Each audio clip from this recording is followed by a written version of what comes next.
എല്ലാവർക്കും പുതിയൊരു വീഡിയോയിലേക്ക് സ്വാഗതം. ഇന്ന് ഞാൻ സലാഡ് ഉണ്ടാക്കിക്കൊണ്ടിരിക്കുമ്പോൾ പുഴുങ്ങിയ മുട്ട വെച്ചിട്ട് മയണൈസ് ഉണ്ടാക്കാമെന്ന് കരുതി. സാധാരണ നോർമലി നമുക്ക് പുറത്തുനിന്ന് വെജിറ്റബിൾസ് ഒഴിച്ചിട്ടുള്ള മയണൈസാണ് കിട്ടുക. അപ്പോൾ അതൊന്നും ഇല്ലാതെ വേണമെങ്കിൽ 2 സ്പൂണ് ഒലിവ് ഓയിൽ ചേർത്തുകൊണ്ട് നമുക്ക് ഹെൽത്തി ആയിട്ടുള്ളൊരു മയണൈസ് തയ്യാറാക്കാം. അപ്പോൾ അതിന് വേണ്ടിയിട്ട് ഞാൻ 2 കോഴിമുട്ട പുഴുങ്ങിയെടുത്തിട്ടുണ്ട്. പിന്നെ 2 അല്ലി വെളുത്തുള്ളിയും ഉപ്പും കുരുമുളകും ചെറുനാരങ്ങയും ഒലിവ് ഓയിലും പിന്നെ വെള്ളവുമാണ് വേണ്ടത്. അപ്പോൾ ഒരു മിക്സിയുടെ ബ്ലെൻഡറിലേക്ക് എല്ലാം കൂടെ ഇട്ട് കൊടുക്കാം.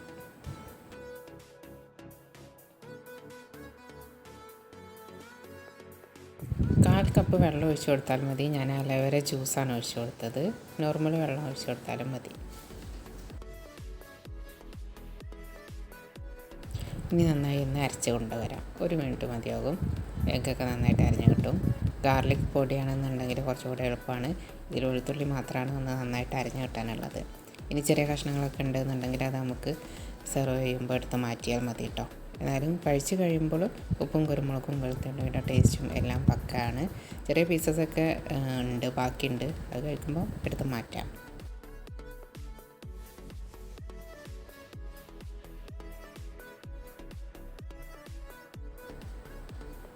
ഒരു തക്കാളിയും ഒരു ചെറിയ ഉള്ളിയുടെ പകുതിയും മല്ലിയിലയും 2 കുക്കുമ്പറാണ് ഞാൻ സലാഡിലേക്ക് വേണ്ടി എടുത്തിട്ടുള്ളത്.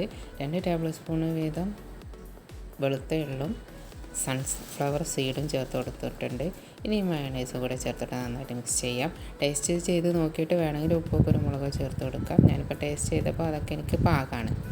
അപ്പോൾ കഴിച്ച് നോക്കിയപ്പോൾ നല്ല അടിപൊളിയായിട്ട് ഇരിക്കുന്നുണ്ട്. ഇനി ഇതിലേക്ക് വേവിച്ച് വെച്ച ഇറച്ചിയോ ചെമ്മീനോ ഒക്കെ ചേർത്ത് കൊടുക്കാം കേട്ടോ.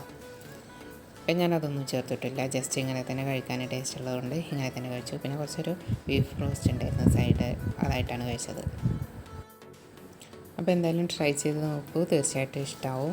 നോർമലി സാധാ ഡയറ്റ് ചെയ്യുന്ന ആൾക്കാരാണെങ്കിലും വെജിറ്റബിൾ ഓയിലൊക്കെ ഒഴിവാക്കാൻ ആഗ്രഹിക്കുന്നുണ്ടെങ്കിൽ മയണൈസൊക്കെ ഉണ്ടാക്കുമ്പോൾ ഇതുപോലെ ചെയ്ത് നോക്കാം കേട്ടോ.